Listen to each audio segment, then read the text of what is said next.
Coming up on the Men at the Movies podcast, we enter into the Planet of the Apes extended universe with Dawn of the Planet of the Apes. It doesn't matter how utopian you think your society will be, someone will always screw it up. When we use fear and anger as motivation, we turn militaristic in our approach to others. And when busyness blinds us to the needs of those closest to us, it can lead to treachery and betrayal. Get your hands off me, you filthy ape! And join us as we discover God's truth in this movie. The movies and stories we love are gateways to see ourselves and God in new ways. Every great story borrows its power from a larger story. The story that's written on our hearts and woven into the fabric of our very being.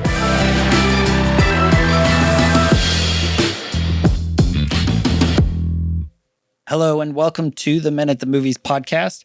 My name is Paul McDonald and joining me is Caleb Butler. Hey Caleb, how you doing tonight? Hey, how you doing? Doing good. Sounded more like Jersey. Fair enough. So that was not intentional. How you doing? So I met Caleb. Well, I just met Caleb about 45 minutes ago, but we've been engaging over email through Troy and Stacy Hooker. So Caleb, how do you know the Hookers? Yeah, I've known their family for a long time now. Went to church with mom and dad, and then met Troy and Stacy not long after that, and then we've just grown in our relationship with each other over the last couple of years, just becoming better friends. And we did some projects together for Troy's book series, making some book trailers, and that was a lot of fun. Yeah. And kind of retained that communication line and that relationship ever since. Yeah, just based off the time that we've got to spend already, I'm super excited both about the conversation we'll have and hopefully other conversations we'll have in the future. Maybe we'll get your buddy Anthony to join us next time. He sort of bailed, and for probably, I think, a reason that many people will be like, how can you talk about Dawn of the Planet of the Apes and find some deeper themes and stuff? Because that's basically what Anthony said is like, I watched it. It's whatever. You guys have fun. I think he just he saw it a long time ago and he was like, yeah, I could probably talk about this. And then he rewatched it and he was like, not a huge fan. And I don't blame him. It's hard to talk about something you aren't particularly passionate about. And so don't blame him at all. It's all good. Yeah. So we'll get him on. We'll let him pick next time. Yeah. Totally fine with that. So talking about this movie, and I didn't go all in, because going all in would have meant I would have gone back into I would have watched all the movies, but I didn't. I watched the first one. I watched the Dawn. I watched the Rise of the Planet of the Apes. Mm-hmm. And then I watched the Dawn of the Planet of the Apes. Yeah. So, which I typically just shorten it. I always call it Rise, Dawn, and War, because it's a lot of words. It's such a mouthful. Yeah. It's a mouthful. So when we got introduced, we're going back and forth over email. Why is it that Dawn was the one that popped out? You're like, I really want to talk about this movie. Yeah, it is kind of funny starting at, typically if you start a conversation, you usually start at, number one, start the very first one, right? Right. For me, yeah, it's kind of a weird, let's start at number two. In a weird sense, it's a movie that shut me up. And, because these came out a while, I wouldn't say a while ago, but they weren't. I mean, when Rise came out, I wasn't a huge fan of the series. I had seen the Charlton Heston movie, but I didn't have an appreciation for it. And so when I saw Rise, I was like, oh, okay, it's another, I wasn't registering it as what it was or the time period. I wasn't looking at it in in an analytical context. It was just a movie. Yeah. Movie monkeys, right? And when Dawn's trailer came out, I rolled my eyes. I was like, really, another one? This did well enough to warrant another one, right? And I actually didn't have any intention of seeing it. I was like, this doesn't look interesting to me. It's not Star Wars. I don't want to watch it. because this is not what I want from sci-fi. I want spaceships and lasers, not monkeys holding spears, because that for me didn't seem like a sci-fi. But now I'm realizing that I was an idiot. But yeah, so afterwards, I mean, I saw the trailer. I was like, oh, it looks cool. It looks okay. Yeah. And eventually I don't remember the reasoning why I went to see it, but I went to see it, and I went to see it with a friend, and I walked out of the movie and I was like, that was incredible. And so part of it was that my expectation was blown out of the water because my expectation was very low. That helps. But having a low bar. So that helps. But yeah, it just it kind of blew away my expectations, and then just like, and the artistry behind it. It's one of those movies that it gets better every time you watch it, and you can see something different every additional time you watch it. Which, in my book, that's a great movie. And so it shut me up. I was like, this doesn't look that great, and then it ended up being really good. And now I'm looking forward to the future sequels. Kingdom. Hopefully they're good. Yep. So I want to ask you something. Because you mentioned something. You're like, you said, and I can't remember the exact thing you said, but the sort of the recipe for what makes a great movie. Mm-hmm. So for you, what is that kind of secret sauce that you can go into something being like, man, I don't know if this is going to be good, but you walk out and say, that was a great movie? Yeah. Well, the recipe is different for everyone. Based on what your interests are and, what are you looking for in a movie? For me, I have a wide, ranging taste. I like to see different things. I like to try new things. And for me, I'm a story-centric person. I'm very, writing focused. So in terms of like story, I need it to have a good story. I need it to have good characters. I need the characters to have a great character arc, and just I need that kind of stuff. But I like to look at in all facets of the art. So I mean, I'm a camera nerd. I love cameras, so I like to look at the technology they used and the cinematography. Is the story told visually, or is it all dialogue? And that's something that's huge for me. Is like, and dialogue's not wrong. It's fine. Exposition is great if you know how to do it. Like Quentin Tarantino is the master of exposition, and he does it great. But there are certain movies that it's just like, you're telling the story to me instead of showing it to me. Yeah. And this is a visual art form. It'd be different if this was like an audio drama or a book. Radio show. Or a radio show, right? But this is a visual art, and so you need to accommodate all facets of it. And then the music, I love to listen to movie soundtracks. It's always fun to like listen and see, how it accompanies and complements the director's vision. And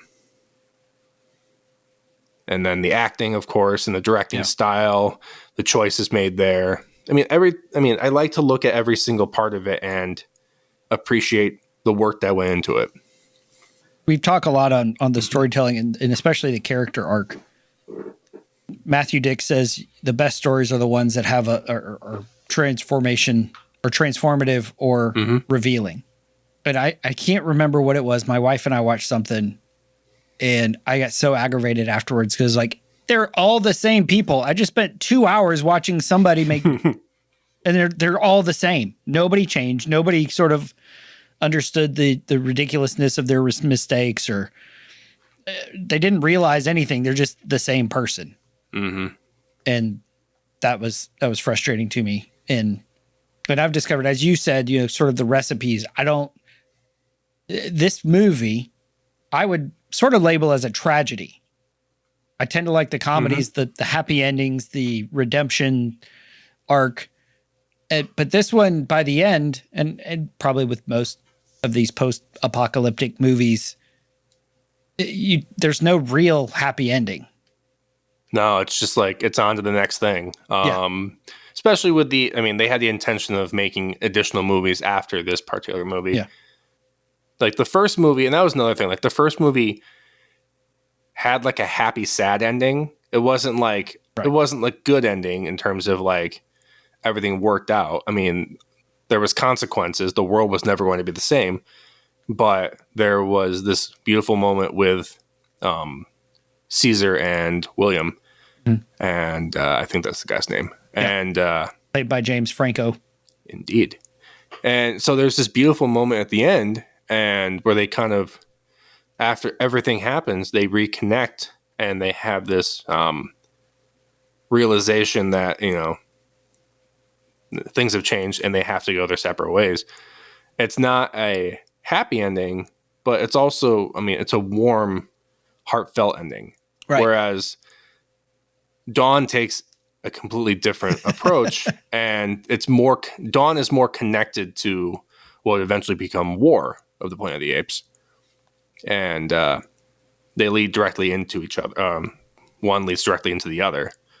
And so the events of Dawn, you know, it's a lot, and it's just like one thing after another. It's betrayal and misunderstanding and desperation, and these are all a bunch of themes we'll talk about, I'm sure, a little bit later. But yeah, it's just like this is the consequence of our actions, and now we have to live with it. And that's something that with the dialogue at the end, that's something that's cemented in this, is that and why am I drawing a blank on the character's name in Dawn?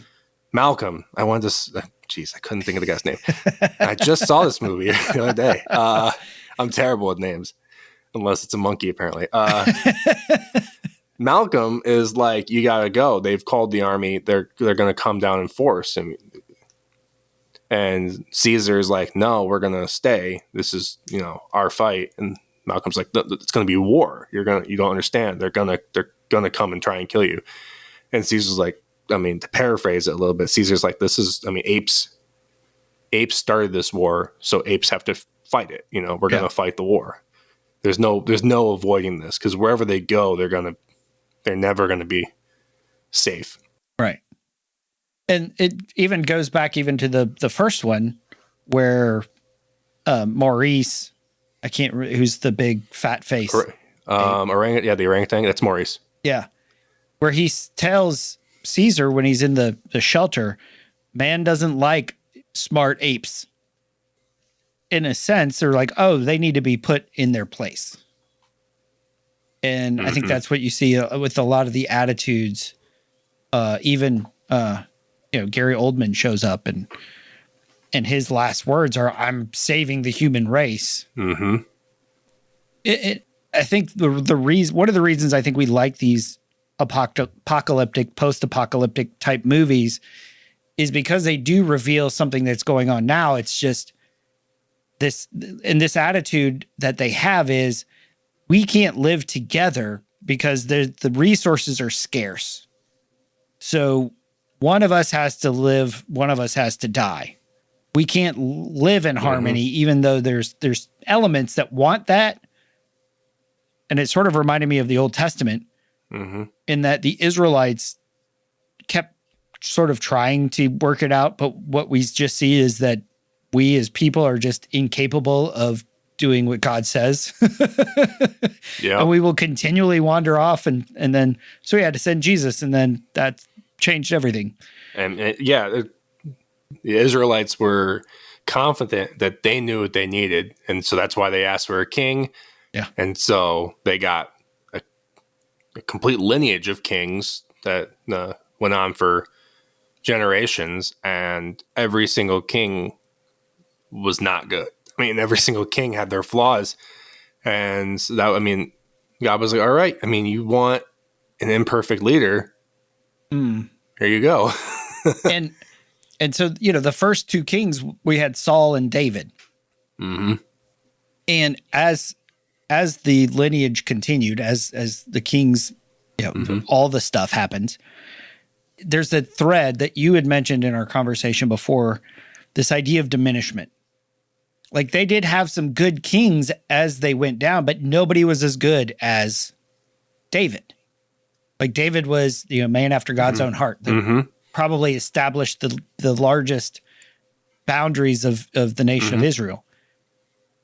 But as they went, each king was worse.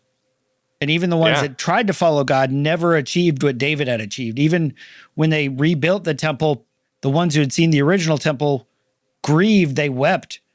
Everybody who hadn't seen the original temple was celebrating, but the ones who knew the glory of the original temple were weeping because it just was such a pale replica of the big thing. Oh yeah.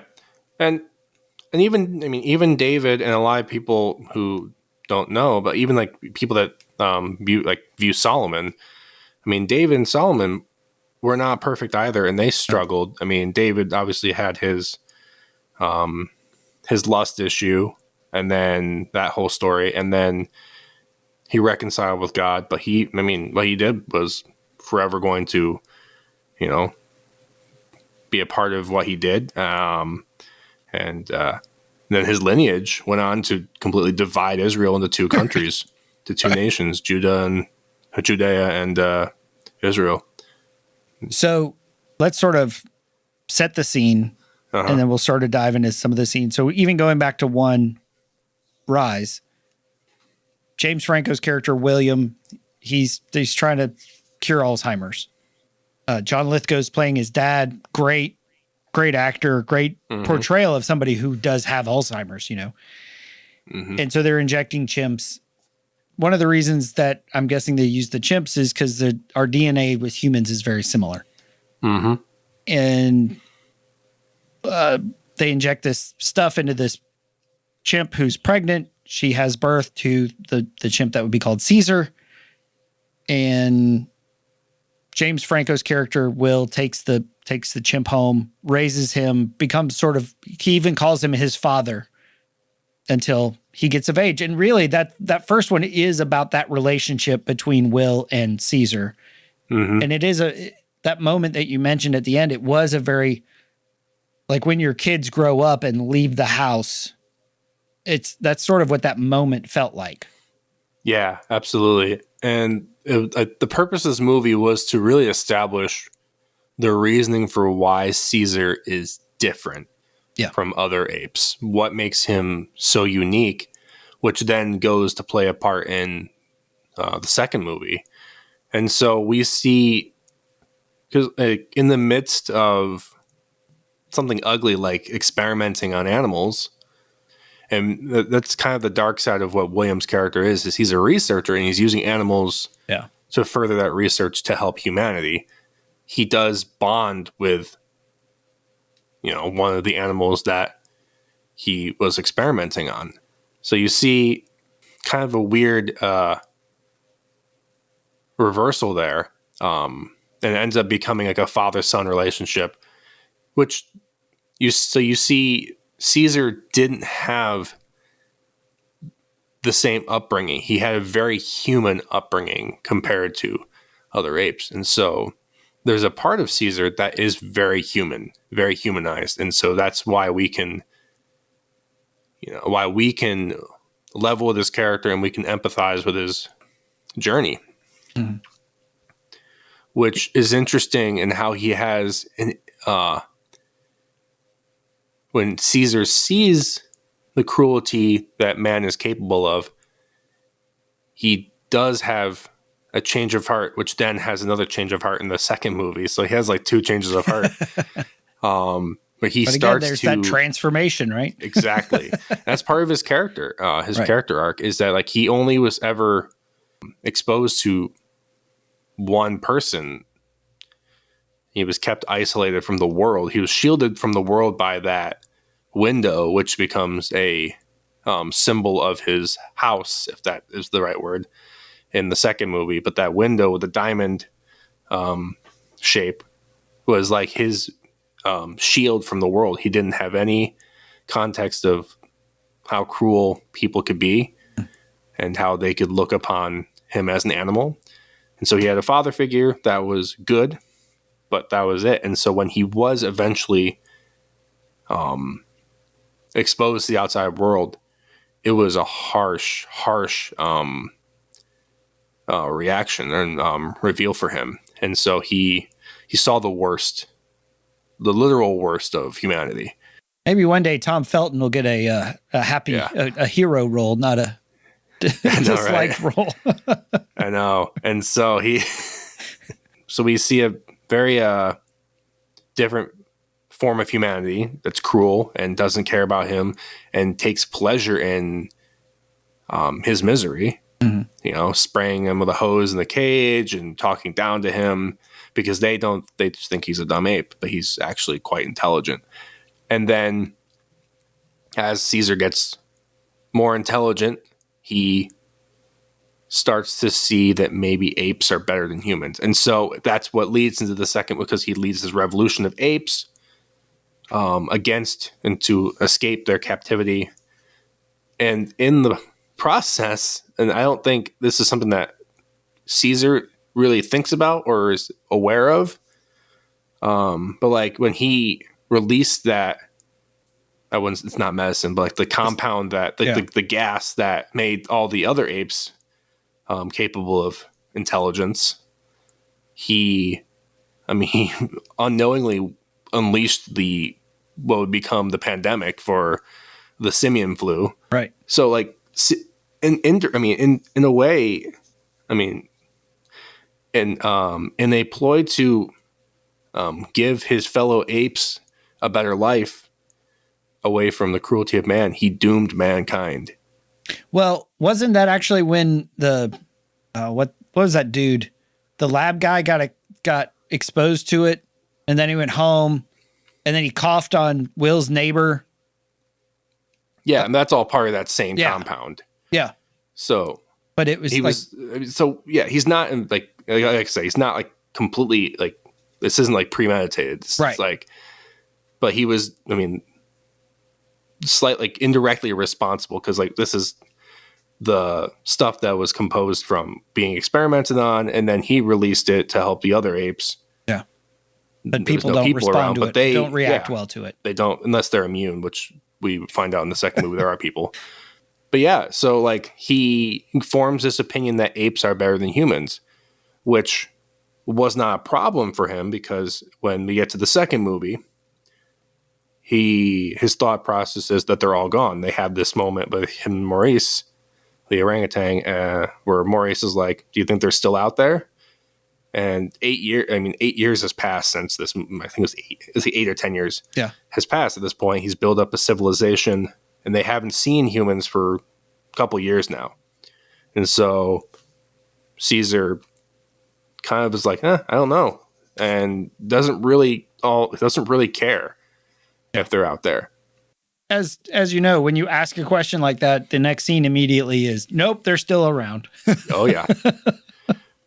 Which flips that back on its head. We see he's very strict and stern towards humans, but then has a softening of the heart again. His heart had been hardened by his experiences with them, because I'm sure they encountered them throughout the entire time that the humans were dying off. And I'm sure it was not good. It probably just hardened his heart even more towards them. And then he finally encounters... Because they called it even the simian flu. Yeah. Humanity blamed it on them. So. Yeah, and we see that in the movie, how they thought that came from them. They blamed them for everyone's death. Even though we saw in the first movie how it came from a manufactured thing, and actually sort of a weapon against chimps. Yeah, in the way that they were treated in the lab. Yeah, and there's a scene with some dialogue in the second movie, around the middle of the movie, where they're the humans, a group of humans are around a campfire, and then there's the one, I can't remember his name, because apparently human names are hard for me to remember. Carver? Carver, that's what it is. Yes, good. I have Wikipedia up, so we're good. Good job. He's kind of the troublemaker of the group, but he's just like straight up blaming them for the world ending. Yeah. To which the doctor, who was part of the CDC, is like, no, it literally was not. It was made in the lab. Yeah. To where he just he completely disregards it because he has this reality that he's created for himself, which allows him to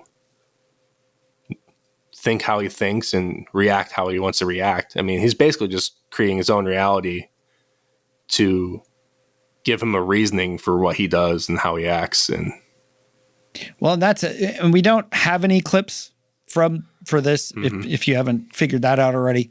One, because a lot of the dialogue is it's piecemeal, but because the apes tend to communicate through sign language, so it doesn't translate great to an audio format. But that idea of he has this idea, he has this perception. I almost think it goes back to what you were saying about your approach to what makes a great movie. He has this preconceived idea, and he's not willing to change. He's not willing to accept new information. He's like, no, this is the way the world is. And for him, it's, I always need a gun. I always, need to fight for everything. Even Gary Oldman's character is pretty strict. He's an ex-police officer. He's lost his kids. And you see, that's why at the end, he blows up the tower trying to kill all the apes. He's like, we can get them all in one fell swoop. He doesn't care about right or wrong. He just wants them out. It's so interesting to look at the parallels and the mirrors of each society. And this is part of the huge theme of the movie, is that, there's good and bad in each camp. So with like Carver or Gary Oldman's character, we see definitely an unwillingness to let go of the past, but their relationship with the good and bad, like each, it's funny because like each villain, because there's multiple villains in the movie, aside from like the main one, which is Koba, which is he's an ape, but they start off good. You remember his name, so obviously he's an ape. He's an ape, yeah, absolutely, right. But each villain starts off good, and there's almost like a brotherhood to their respective heroes. So we have Caesar completely, without question, trusts Koba, and he's like, Koba's one of his most trusted, loyal apes, right? And so there's a brotherhood there. There's a trust. There's a mutual respect, right? Koba follows Caesar. Well, because Caesar rescued Koba from the lab. Exactly. So Koba respects Caesar because, Caesar led them away from the humans, but so we have that brotherhood there, right? And then we have Malcolm and Gary Oldman's character, whom I can't remember. It's Dreyfus. Dreyfus. I don't remember. That doesn't ring a bell for me at all. It's not mentioned very much in the movie. Yeah. But yeah. Well, yeah, that's the sort of the problem. Is like the first half of the movie, I don't think they even mention Malcolm's name. No. You really have to listen to the dialogue to get their names, but. Even then, like because they're kind of like co-leaders of this human colony. And so it's not as obvious of a brotherhood, but like there's a mutual partnership there. Like they're both aware of the problem. They have to okay, we're running out of power. There's a need, like there's a respect for each person's style of leadership as well. Like Malcolm is much more diplomatic, and Dreyfus respects that and gives him a chance because they both realize the plight they're in and the desperation that they need to get power. I don't know why they need power. Right. Yeah. That's sort of the big MacGuffin for the movie, isn't it? We need power. We're about to run out of gas. We need it so we don't devolve. Which I think is part of that. Yeah. Devolve into animals, which I think is the theme of the movie. We don't want to become like animals. We don't want to become like apes. Which is another theme of this movie, is like the longing and like they are trying to prevent their the people they're responsible for reverting back into animalistic. Like even the apes, like they have the code of like ape not kill ape, because Caesar's like, we are better than that. We don't have to be animals. Humans that's what Caesar says later in the movie is he's apologizing to his son for Koba.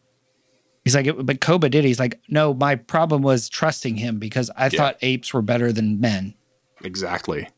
So it's cool to see and throughout the movie they see through, and even like Caesar for the longest time doesn't. It takes literally Koba shooting him to Right. see through Koba. Yeah, it was like it had to actually, like, he just kept on trusting Koba to stay loyal and to stay a good ape. Right. And Dreyfus isn't as crazy of a change as Koba would be, but like even Malcolm and Dreyfus don't see eye to eye. Malcolm doesn't want to kill every single ape in the tower. He has spent time with them, and so he understands like there's a society here, and there's a beauty to this. Like, he sees the beauty of Caesar's society that he's built. Yeah. Dreyfus doesn't have that context. Dreyfus only knows what he knows. He's acting on instinct, and he's not thinking. He knows that there's no humans in the tower left, so I'm going to bring the tower down, and we're going to take out the enemy, and we're going to go back to the way things were. And this is why I think we talk about the storytelling aspects. And we see Koba is unable to get over his trauma, his hurt from the past. He's like, no, humans hurt me, so all humans are bad. Yeah, he had the exact opposite of an upbringing, right? As Caesar, right? All he knows is trauma and pain and hurt at the hands of humans. Mm-hmm. And I'm sure that Dreyfus, it's the same thing. When he looks at his two boys who are obviously gone, and sort of blames the apes, he's only concerned, like, he doesn't care about the fact that he would wipe out all the apes just to get to this hydroelectric dam so they could have lights and dance and music. I'm not saying those things are bad, but he's worried about connecting to the outside world. He's like, we need the power so we can connect to the outside world and see if anybody else is out there. He's going off of instinct again. Right. Like, that's something that, someone that, like, a police officer like he would, safety in numbers. He's trying to rebuild. He's trying to bolster their forces, protect and serve, the right? people he knows, protect and serve. Yeah. And that's the way that he sees as, and he sacrifices himself at the end. And the radio operator who just happened to be sitting there, like, wait, no, I didn't sign up for this. He's like, yeah. I mean, it's a sign. I mean, he kind of loses it at the end. He loses cool, and it's desperation again. He's trying to. He can't see the apes for anything more than being animals and a danger and a threat, and that's really all he's seen, because he hasn't met Caesar. He hasn't met the good apes. You're right. The only context he has the only context with Caesar that he has is when Caesar made his show of power at the beginning. Yeah. Stay out of the return woods. the backpack, basically saying, stay out of the woods, leave us alone, we'll leave you alone. Which was quite threatening when he marched his entire ape army down. Yeah, that was impressive. Which was quite a showing of power. But so Dreyfus has that from Caesar, which is kind of very militaristic. Militaristic. Jeez, I can't talk. That's the word. Yeah, that's the word. It's that, and then he has Koba. And honestly, some marriages are very militaristic as well. So it could be maritalistic and militaristic. Is that even a word, maritalistic? It is now. So. It is now. You heard it here, folks. But yeah, so he experiences Koba, which is his worst fears. After seeing the army, he sees the army again, and it's his worst fears realized. And so, as far as he's concerned, there are no good apes. Right. Only good humans. And if you've stuck with us this long, thank you. Because you're like, yeah, this is great. It's a sort of I saw somebody sort of say it's a great big summer popcorn movie to watch. You can sort of turn off your brain. You sort of have to because we're talking about apes that communicate. They're a bunch of monkeys, right? Yeah. Damn filthy apes. Yeah, exactly. This movie came out in 2014. Yeah. And we've had a lot that went on in the world since 2014. Indeed. We had our own pandemic. And many of us act. As far as I'm aware, though, there's no ape society lingering in the woods somewhere. As far as we know, as far as we know. This one they didn't say any of that. This one was like the bat flu, not a simian flu. So, but what I want to look at is when you look at how people react with the incidences on airplanes, like people were losing their minds and getting shown off, escorted off the airplane. With the run on toilet paper we had in Charlotte, there was, a gas pipeline and there was a run on gas and the gas companies are like, we actually haven't had any problems with delivery of the gas. The reason we're running out of gas at the gas stations is because you guys have gone berserk and are loading it up. He's like, production's not a problem. It's the demand is outstripping what we've done, which hasn't been hampered at all. So again, that you see that it's the fear, desperation, hatred, fighting for what you believe is right, fighting for this and being very aggressive, as you said, being very militaristic in our reactions. That's the word. Yeah.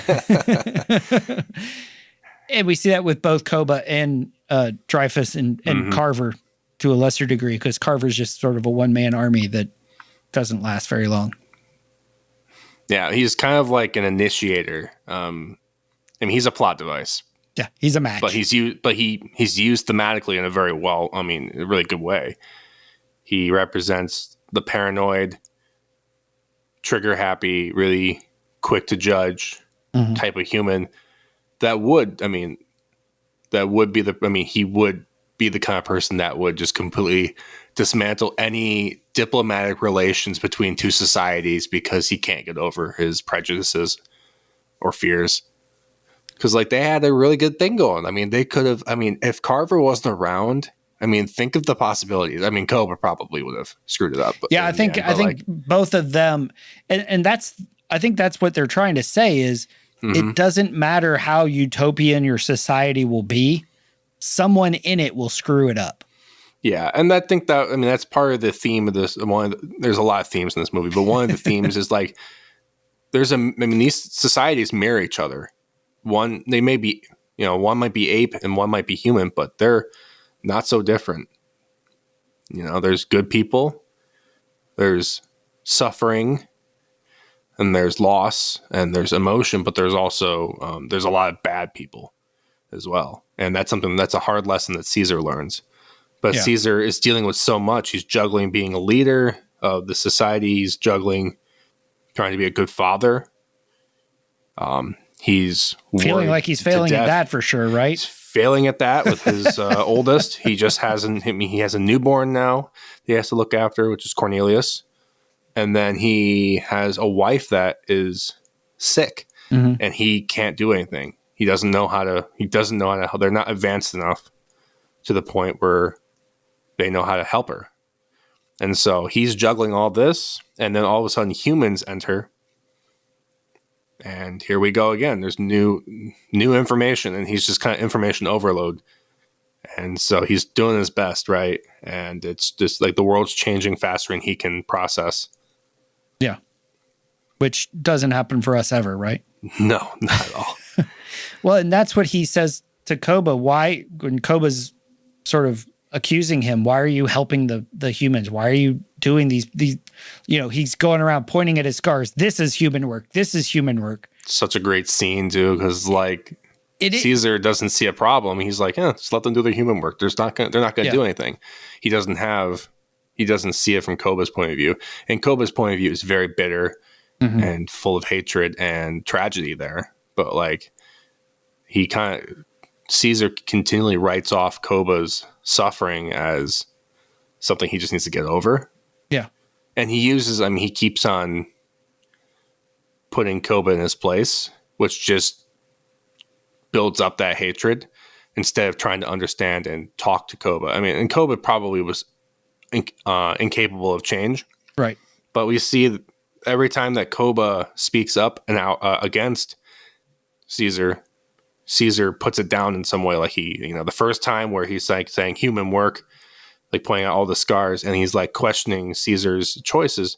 Caesar, all he does is just stand up and just assert dominance immediately. Right. Doesn't say anything. He just asserts dominance. At that point, Koba, he falls in line reluctantly. But I think you're right. I think that was the moment their relationship broke.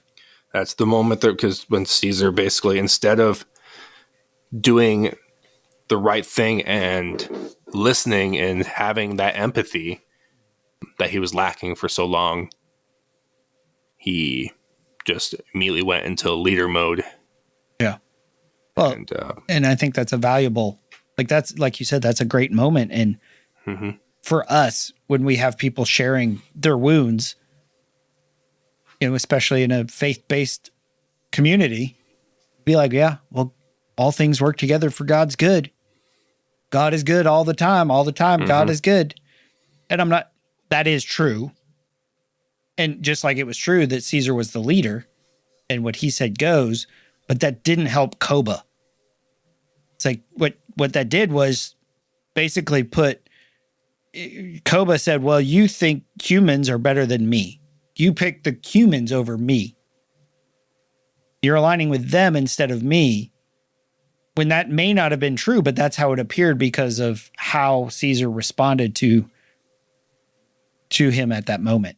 When he's like, this is human work. This is human work. Yeah. Well, Caesar's also never had to deal with insubordination. He's always been good to them. Everything that Caesar has done has been to benefit the apes. And so the moment that they don't understand why he's making a decision, they start to question him, which again, isn't wrong. There's nothing wrong with questioning authority and making sure that this is the right choice. And any leader should welcome perspective to make sure that what they are doing is the right thing. Because it's easy to do something and have tunnel vision and not realize the effect it could have. And so, so this is the first time he's ever had to deal with insubordination, and he does not deal with it well. He immediately puts the Koba in his place and diffuses the situation. He thinks it's the end of it, but he makes it worse.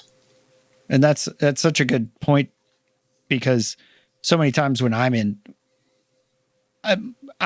make a decision and my wife will ask me a question and I'll get super defensive. I'll just shut her down because I'm like, oh, you're questioning it, or you're making me feel dumb because I was like, oh, that was a really good question. I wish I would have asked this 4 hours ago before I spent this money or made this choice. And she's like, all I'm trying to do is just ask. I'm trying to understand. I'm trying to know. And is like, I'm not questioning you at all, but the way that you respond shuts down any conversation. It makes me not want to ask you any questions at all, which isn't great for relationships. That's how you get the militaristic maritalistics. Who would have thought that word would come into play later on? We're gonna see it. We're gonna see it on the late night talk shows here in a couple weeks. I hope so. The maritalistic. It's the militaristic marriages. Yes. Love it. And so we sort of, everything breaks down because Koba feels betrayed. Oh yeah, big time. A few months ago, my wife and I went and saw Jesus Christ Superstar, which again, I thought was great. Thought was really interesting, fantastic. The problem was it stopped on Friday. It didn't show Sunday. I have a problem. It's like, that's not the whole story. But the whole idea, there was a song in there where I think it was like we see Jesus and Judas singing, and Judas basically is in his song is accusing Jesus of betraying him first. Because when Judas signed up, he had these ideas about who the Messiah was. And Jesus is not meeting that image, that picture. Like, no, I thought you were going to save us from the Romans. You were going to, talked about the oppressors. This is what the Messiah is supposed to do. And all you're talking about is dying. You're making weird decisions. I don't agree with the marketing plan. And in that disappointment, in his feelings of betrayal, he took that and betrayed Jesus, just like we see Koba does, because he feels betrayed, and so he betrays back. That's interesting. Yeah. It's an interesting parallel. I like that. It just came to me. Yeah, that's great. So Koba, so really the first betrayal was, initiated by the hero of the movie. Yeah. And it doesn't register with him as a betrayal. I loved how you said, here's all the things Caesar is dealing with, feeling overwhelmed. And when your friend's questioning you and then saying, look, here's my wounds, here's my trauma. Mm-hmm. Our response is, I don't have time for this. When a little time spent there would have prevented a lot worse outcomes down the road. Absolutely. And I think that's the thing that Caesar learns from Malcolm is like Caesar's dealing with all this stuff, right? Malcolm is in a similar boat. Malcolm is like the mirrored image of Caesar in this movie. Mm-hmm. Malcolm is dealing with, his society is on collapse. The human race is pretty much dying. And then you've got Malcolm's wife is gone. So he has a son who grew up in a world that, pretty much grew up in a world that no kid should ever have to grow up in. He's seen things that no kid should ever have to see, which is something that Malcolm says, like, I don't ever want to go back to the way it was, or to how I don't ever want to have to deal with what we had to deal with, because he saw things that no kid should ever have to see. He saw the animalistic part of the human race. Mm. And so he's dealing with that. He's dealing with a kid that doesn't understand really what's going on. It's just kind of trying to figure things out, right? And then he's also dealing with a kid not wanting to really associate with Malcolm's new love, new wife, or whatever their relationship is. It says wife on the probably wife. I don't know if there's anybody. It says Malcolm's wife on the Wikipedia. Interesting. So they found someone ordained to marry him during the apocalypse. Dreyfus is probably ordained. No, he's a police officer. He's not a boat captain. Oh no. So it might have been Carver. It says he was a water worker. Maybe he was close enough to a boat captain, so he could perform the ceremony. Well, I wanted to hit on this because really in the first episode, mm-hmm. in Rise, what we see is Caesar's loss of his innocence. Mm-hmm.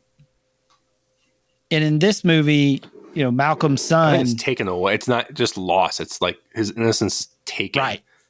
It was been stolen, and it's almost like he's trying to restore innocence, mm-hmm. which doesn't really happen. No, it's gone. Not through our efforts, anyway.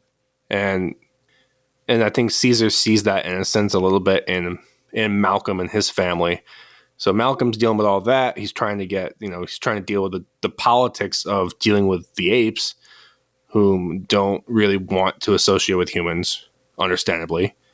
And so he's trying to mend that. He's dealing with stupidity from Carver, because Carver is literally undoing everything that Malcolm does. Right.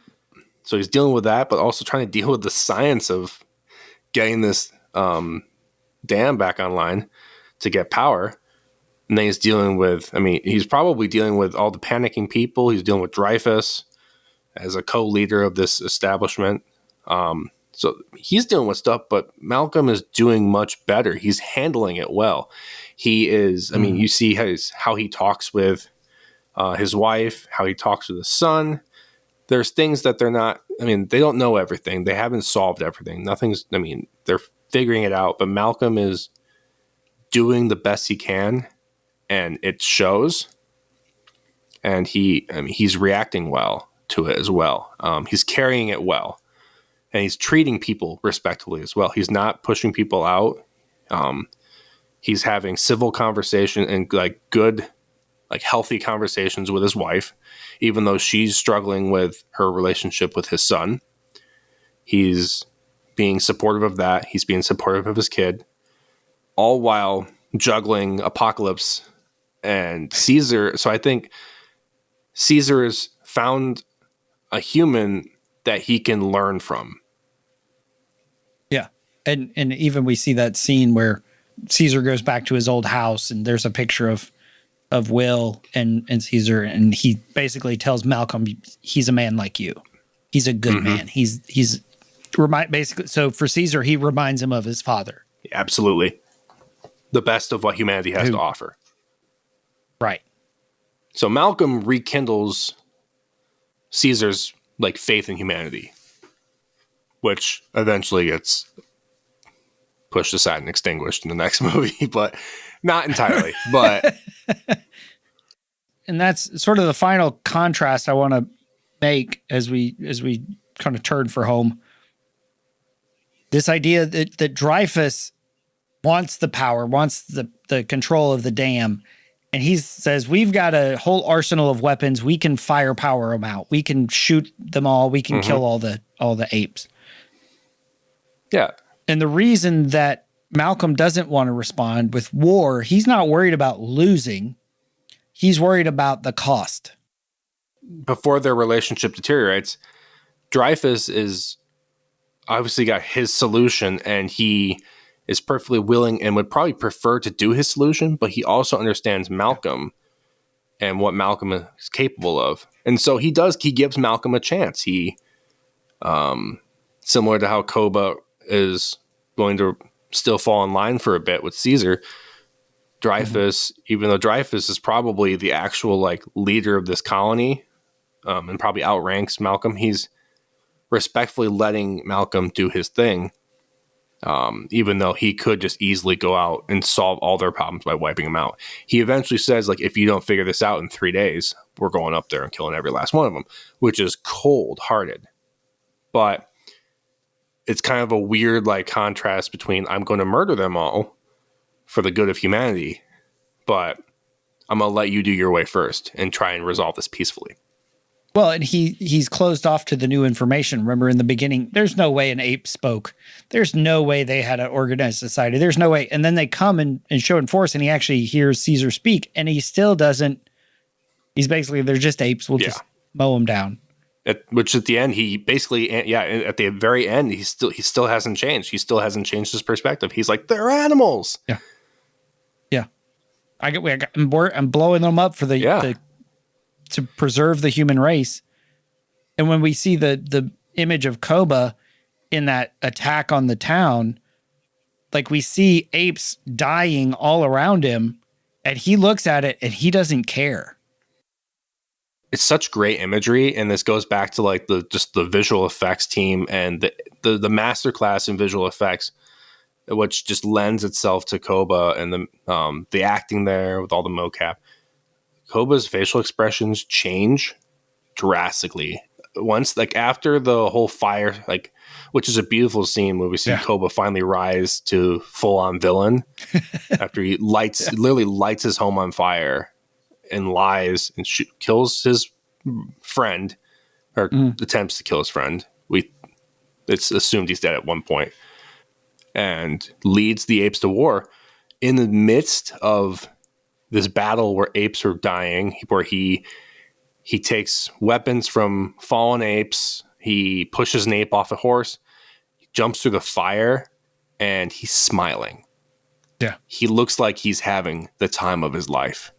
This is what Koba was bred for. This is his moment, because all he's known is pain and suffering, and he's finally getting his chance to give it back in force. Right. And so he looks like he's having the time of his life, and he doesn't care how many humans or apes he has to do it. Yeah. He's fully reverted back to his animalistic ways, and he's loving it. Yeah, that's well said. And then in the outcome we see at the very end, the conversation between Malcolm and Caesar, as you mentioned earlier, about, you got to leave, they're coming. And he's like, yeah, apes started this war. This is not going to be, they're not going to forgive this. War is upon, it reminds me of the scene from the Lord of the Rings series. War is upon you, whether you want it or not. Mm-hmm. And what's interesting is, like, as Malcolm is trying to understand Caesar's reasoning for staying, the old saying of like, they started, but we're going to finish it. Well, Caesar doesn't say that. He says half of it. He says apes started it, But he doesn't say they're going to finish it because he has no idea what's going to happen. Right. At this point, he's just it's a shot in the dark. He has to roll with the punches. I mean, the apes made their bed, and now he has to, sleep in it, type of thing. And so he doesn't know what's going to happen, and so he doesn't say they're going to finish it. He just says, we're gonna stick it out. And that's why I call this a tragedy, is because we see both Malcolm and Caesar and the people they're representing living with the consequences of their leaders' behaviors, where they were unable to grow, they were unable to change. And so they're stuck with this, post-apocalyptic world where there is going to be a war. Yeah. Which is the name of the next movie. Oh, yeah. And I love that foreshadowing. It was drawn together so wonderfully. But even like the imagery of the movie, because like I love the beginning and end of this movie. It starts on the eyes of Caesar. It starts off a very determined Caesar who is unquestioned. He doesn't question his leadership. He's got the loyalty of his subordinates, and they're living a good life. I mean, he's figuring it out. He's built a good society. And so we have a very determined and headstrong Caesar's eyes in the beginning. And then at the end, we have this really interesting imagery of like, he's taken back his society. He's killed the usurper, and basically all the apes are pretty much loyal to him again. Yeah. And so we have this great imagery of all the apes are like bowing down in reverence, not in like a religious sense, but because the way that they show respect is like they have this like where they hold up their hand and wait for him to like stroke the hand. That's their way of showing respect and like asking for apologies. And so they're all doing that to him as he's walking through. So they're showing reverence and respect to him. And the camera zooms back in on Caesar's eyes, but is no longer the eyes of a leader that is knows what he's doing. This is a leader that now has to live with the consequences of his not only his actions, but the actions of his people. And so it's a very different, solemn looking. But yeah, I mean, he's determined. He has to. I mean, he's going to fight for his people's survival. But it's a much different context of why. Like we said in the first one in Rise, it's Caesar's loss of his innocence. Well, the same sort of thing happens in this one, where he loses his innocence in that he thought apes could be better than humans. And what he discovers is they're not. No, not at all. So. And so he's gone through so many different, he's learning. I mean, even though he's like the smart ape, he's hyper intelligent. He's still learning, and that he doesn't know everything. And that's one of his flaws, is that he's not perfect. And that's, I mean, none of us are, but it reminds me of that saying of never trust a leader without a limp. Yeah, and exactly. So Caesar's limping now. And we'll see in war how he handles it. Yeah, I'm interested in seeing, because you haven't seen it yet. I haven't. I'm interested I'll have to watch it maybe this weekend. It's a different movie. Like I like the movie a lot, but it's a different movie from Dawn. It's a different movie from Rise, and I'm sure you'll see it. But there is and I won't spoil it, but there is another biblical parallel that they make, and this one's a little more heavy-handed than Dawn. So I'm interested in seeing what you'll see it pretty quickly.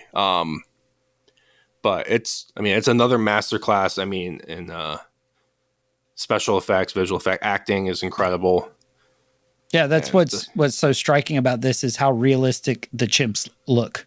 Yeah, and they really double down, because like in this movie, you see kind of normal camera angles. In the next movie, it's a lot of close-ups. It's like, so you're seeing the camera really close on the ape's face. So you're seeing, I mean, you see in Dawn, you see their facial expressions, but that was a really big part of the storytelling in War, was just showcasing where they're at emotionally. And so you see a lot of close-ups of these apes, which is really cool. And I think it's just a masterclass in visual effects and acting. and in visual acting, not just dialogue. Yeah. I'll look forward to it. Yeah. I look forward to hearing what you have to say. Yeah. Yeah, man. Thanks for coming on and talking about this movie, introducing me to this whole world, this greater Planet of the Apes extended universe. Yeah, absolutely. Like I said, I mean, I don't know if it surprised you as much as it did me, but like after seeing Rise, I was like, yeah, okay. And then Dawn blew me out of the water and how well it was done. And there are some people like I have a friend that thinks that Dawn's the weakest of the three.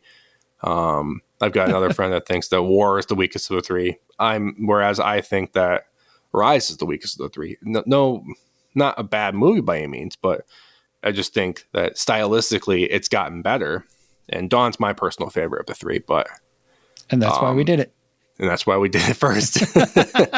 It was selfish, you see. It's all about you. It's all about Caleb. But yeah, and we didn't even get through. I mean, I had so many notes here, and we didn't. I mean, of course, time is. Yeah. I mean, we're restricted on time, but yeah, there's just so much to talk about in this movie. We could spend another 2 hours talking about all this stuff.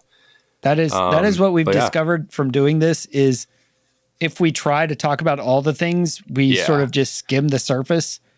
And it's actually, we get a lot more out of it when we sort of deep dive into like 2 or 3 absolutely themes and considerations. So yeah, we felt the same way of just about all these.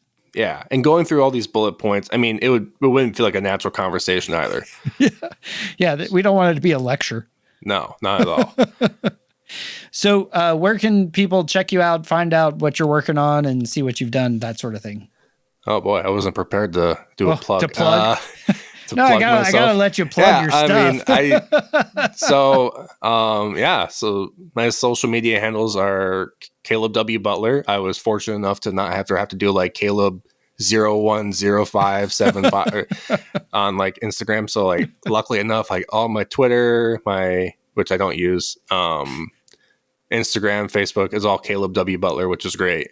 And then Elon didn't give you your blue check mark on Twitter. No, not at all. I didn't buy into that. And then I also am the creative director.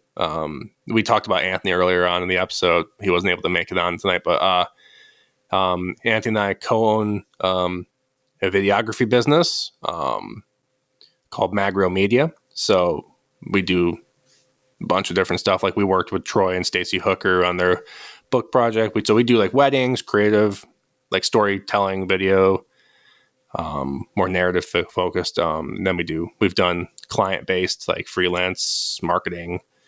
Awesome. And so that's Magreel Media. Yeah. And I'll have all the links on our website and on the show notes. So you can check out more about that. And our website is minutethemovies.com/podcast. And it'll be under the episode of The Dawn of the Planet of the Apes. Right on.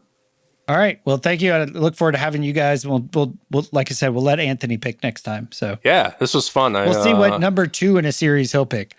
Yeah, I hope so. I'll have to talk with him afterwards. Lethal Weapon 2. Let him know. Ooh, that'd be great. Yeah, I look forward to this. This is fun. I'm glad that we did it. Yeah. So this has been Paul McDonald and Caleb Butler talking about talking about Dawn of the Planet of the Apes. I hope you guys enjoyed it, and I hope you join us next time here on the Men at the Movies podcast. Something inside has been awakened. I can no longer be who I was before. But if I am no longer who I was, who am I to be?